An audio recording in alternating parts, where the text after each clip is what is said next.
हम ये कह रहे हैं कि जाति जनगणना अब तक शुरू हो जानी चाहिए थी। सारा देश इस पर जग गया है। हम लोग जान छोड़ने वाले नहीं हैं।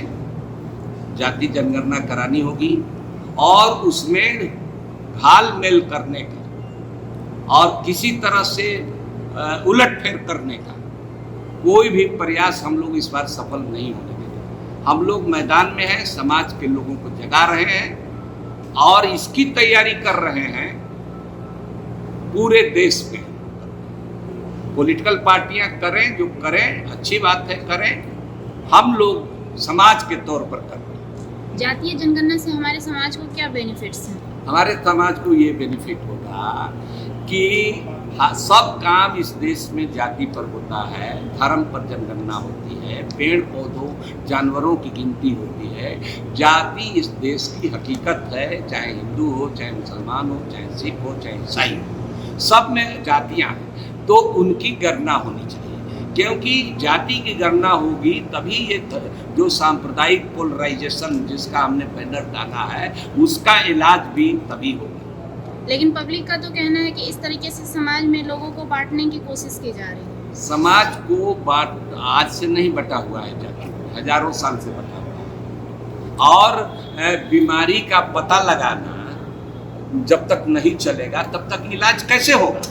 एक्सरे क्यों किया जाता है? आजकल तो पेट में कैमरा घुसा करके एक्सरे किया जाता है। तो हम लोग का समाज विज्ञान का एक्सरे यही ना है कि अगर गरीब हैं तो किस जाति के लोग कितने गरीब हैं, सरकारी नौकरियों में किस जाति के लोग कितने हैं, प्राइवेट सेक्टर में तो बिल्कुल आरक्षण नहीं है कितने हैं, या जो आरक्षण 27% ओबीसी को मिला है और बिहार में अति पिछड़ा और पिछड़ा को मिला है तो उनको कितना लाभ पहुंचा है, ये सबका भाई देखा जाएगा ना। गरीब की जाति एक ही होती है कि उसको रोटी कपड़ा मकान चाहिए। तो जनगणना करके क्या साबित करना चाहते? देखिए, साबित हम नहीं करना चाहते, हम मर्ज पता लगा रहे हैं कि किस जाति की। ये 1931 में लास्ट सेंसस है। टिकट पार्टियां जाति के आधार पर बांटती हैं, मंत्री बनाती हैं, ये बनाती हैं, लेकिन उसके पास कोई आंकड़ा नहीं है। सुप्रीम कोर्ट ने हाई कोर्ट में पूछा कि भाई आपके पास तो कोई आंकड़ा नहीं है, आप रिजर्वेशन दे रहे हैं कि यहाँ रिजर्वेशन दे दिया, वहां दे दिया। अरे भाई आंकड़ा कुछ है, 10% मान लीजिए दे दिया, जैसे मान लीजिए 10% दे दिया जनरल कैटेगरी में, कुल आबादी 15% है, ये है 10% रिजर्वेशन दे दिया, अब फिर 50% से आगे बढ़ेगा नहीं तो बाकी 40% में भी हुआ है या 10% में भी हुआ है। नहीं सर, आपने कहा कि गरीबी से मतलब गरीबी पता चलेगा और जातीय जनगणना के हिसाब से, लेकिन गरीबी का जाति से क्या लेना देना? ऐसा थोड़ी ना जो जाति से ही लेना देना है गरीबी का। जो जाति से हीन है, छोटा है, वही ज्यादा करता है। भंगी कौन होता है? हलालखोर, ढोंग कौन होता है? वो उसकी कोई जात है ना। ब्राह्मण मैला फेंकेगा सर पर लेकर के, राजपूत फेंकता है, उसकी जाति है भाई। तो उसकी कितनी संख्या है ये आप गिनिएगा नहीं। नहीं लगता कि संख्या हिंदू मुसलमान सब में है। हम मुसलमान में भी हलालखोर है, मेहतर है, भंगी है, धोबी है, तो उसकी जात नहीं गिनिएगा। नहीं लगता कि जनगणना होगी, जो कम होंगे, जो कमजोर होंगे वो और हाशिए पे पहुंच जाएंगे? जनगणना के बाद जिनकी भागीदारी कम होगी वो और हाशिए पे अभी तक तो नहीं हुई है। 31 के बाद ये कौन सब लोग आगे बढ़ गए? इसमें भी एक कंफ्यूजन था, समझ रहे हैं? कहाँ आगे बढ़ गए, कहाँ आगे बढ़ गए? तो एक बार ये भी करके देखा जाए, दोबारा हो। एक बार ये भी करके देखा जाए। और देखने का इसलिए मतलब कर रहे हैं कि जब जाति की संख्या पता चल जाएगी तब योजनाएं बनाने में हमको एक मिलेगा। देखिए, आरक्षण जो है गरीबी दूर करने का नुस्खा नहीं है। आरक्षण है कि सत्ता में, प्रशासन में किसकी कितनी भागीदारी है। गरीबी दूर करने के लिए, सबकी गरीबी, देश की सारी योजनाएं तो गरीबी दूर करने के लिए। आरक्षण तो एक है, समझ रहे हैं ना, लेकिन सारी योजनाओं का क्या हो रहा है बताइए तो। अच्छा, जिस तरीके से आज किसी एक जाति के मुख्यमंत्री होते हैं या कोई अधिकारी होता है तो अपनी जाति वालों को खींचने की कोशिश करता है, जनगणना होने के बाद ऐसा नहीं होगा कि फिर उनको और आराम हो जाएगा कि चलो हम अपने वाले को ले जाएंगे, मेरे इतने लोग हैं मौजूद, हम उन्हीं से चलाएंगे काम। उसके लिए किसी जनगणना की जरूरत होती है, लेकिन उसके लिए हम लोगों को हथियार न मिल जाएगा कि अकेले माल चाबिएगा, आबादी 1% है, 3% है, माल चाबिएगा अकेले है, तो हमको ताकत मिलेगी। देखिए, इंफॉर्मेशन में, आंकड़े में ताकत है। दुनिया भर में आंकड़े जब गिन के बता दिया, दुनिया भर के अखबारों ने, ये तो 7,000 8,000 बता रहे थे, बता दिया कि 35 से 40 लाख लोग कोरोना से मरे हैं। ये बता दिया कि गंगा में इतनी लाशें मिली हैं।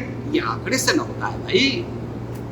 तो बड़े आप लोग तो दिखा देते हैं, बड़का मीडिया जब सब है तो गोदी मीडिया हो गया है, वो तो खाली दिन रात ये गुणगान करते रहता है मोदी जी का। अच्छा, एक और सवाल ये है कि कल को सूबे की भी बात होगी उस जाति के आधार पे कि जहाँ जाति ज़्यादा है उसी को मान्यता दिया जाए, ऐसा भी मानते क्या तो हो सकता है? न, सूबा जाति पर नहीं बनता है, समझ रहे हैं, रीजन का सवाल है, जाति पर नहीं बनता है। अब ये बात जरूर है कि अभी भी सवाल उठ रहा है कि अगर झारखंड में आदिवासी मुख्यमंत्री नहीं होगा माननीय मोदी जी, तो कहाँ होगा? कश्मीर में मुसलमान मुख्यमंत्री नहीं होगा तो कहाँ होगा? आप उलटफेर कर रहे हैं, इसीलिए यहाँ बना दिया। अगर हरियाणा में आप 1% आबादी वाले को, खट्टर को बना दिए तो लोग खिलाफ नहीं होंगे। आप सब गिनेगा ना कि हमारी आबादी इतनी है, हमको कितनी हिस्सेदारी मिली। कोई पार्टी आरजेडी से भी पूछेगा, कांग्रेस से भी पूछेगा, कम्युनिस्ट पार्टी से भी पूछेगा ना, सब जगह बरामद रहेंगे नेतृत्व में। अच्छा, और कहाँ जाएंगे इनको लेकर? बिहार आए हैं दिल्ली से आप? देखिए, मधुबनी जा रहे हैं हम लोग, पूरे बिहार में कार्यक्रम बन रहा है। आज ये जो जितने साथी बैठे हैं वो सब साथी इस तरह के काम में पहले से लगे हुए हैं। अब एक मुहिम बना करके हम लोग निकलेंगे, कहीं प्रेस कॉन्फ्रेंस करेंगे, कहीं रैली करेंगे, कहीं मीटिंग करेंगे। हम लोगों का इतना बड़ा समाज है कि सबको जोड़ जाड़ के बैठाना है ना। अच्छा, कंफ्यूजन की स्थिति है कुछ लोगों में इस बात को लेके, जो कम पढ़े लिखे लोग हैं कि जाति जनगणना होगी तो नुकसान होगा, उनसे क्या अपील करेंगे, कैसे समझाएंगे, क्या कहना चाहेंगे? हम लोगों में पिछड़ों, दलितों में, पसमानदा तबकों में, आदिवासियों में कोई कंफ्यूजन नहीं। आदिवासी दलित का तो ऑलरेडी गिनती होता है। उन लोगों को है ये भ्रम फैला रहे हैं जिनकी आबादी है 10-15% और वो 15% पर राज कर रहे हैं, वो भ्रम फैला रहे हैं। तो हम कहते हैं कि भाई आपको हम नहीं चाहते, आपकी भी जनगणना हो जाए, सही स्थिति पता चल जाए। कि होता है ना कि ये चित्तौड़गढ़ है तो ये ब्राह्मण का डोमिनेशन है, कोई कहता है कि ये शेख का डोमिनेशन है, कोई कहता है पठान का है। तो हम लोग की तो आवाज़ कम है, बेसी होते हुए भी कोई गिनती। आजकल तो पूरे मुसलमान की कोई गिनती नहीं, विभाग हो गया, विभाग हो गया। आरक्षण मिला है, हाँ, वो तो बिना गिनती के मिला है ना। गिनती कर लीजिए, अब अगर 15% आप लीजिए 15%, क्या दिख रही है? एक सवाल सर, जैसा कि आपने कहा कि अगर जातीय जनगणना होती है तो पता चल जाएगा कहाँ पे कितनी आबादी है, तो ऐसा भी तो हो सकता है कि लोगों को ये लगने लगे कि इस क्षेत्र में हमारा ज़्यादा आबादी है, तो वो लोग वर्चस्व जमाने लगे कुछ लोगों पे। ऐसा भी तो सवाल पैदा हो सकता है। गरीब आदमी तो अपने उसको वर्चस्व जमाता है। नहीं, जिस क्षेत्र में जब लोगों को जब वो इस स्थिति में पहुंच जाएगा, वर्चस्व जब आएगा तो सब लोग मिलकर उसको इलाज करेंगे। संपन्न है अगर किसी क्षेत्र में उनकी आबादी ज़्यादा है, ऐसा नहीं हो सकता है कि वो क्या करे। जब पता चल जाएगा सब लोगों को ऑटोमेटिक की तो हम देखिए रूल ऑफ लॉ की बात इसीलिए कर रहे हैं। हम लोग कहते हैं मोदी जी तो रूल ऑफ लॉ को नहीं मानते हैं, ये इसको उलट दिए हैं रूल बाई लॉ। ऐसा कानून बनाओ कि सबको कब्जा में रखें, दोनों में आसमान जमीन का फर्क है। Rule of law, rule by law. हमारा संविधान कहता है, देखिए ये कोई नई बात नहीं है, हमारे संविधान में बाबा साहब अम्बेडकर ने और हमारे पूर्वजों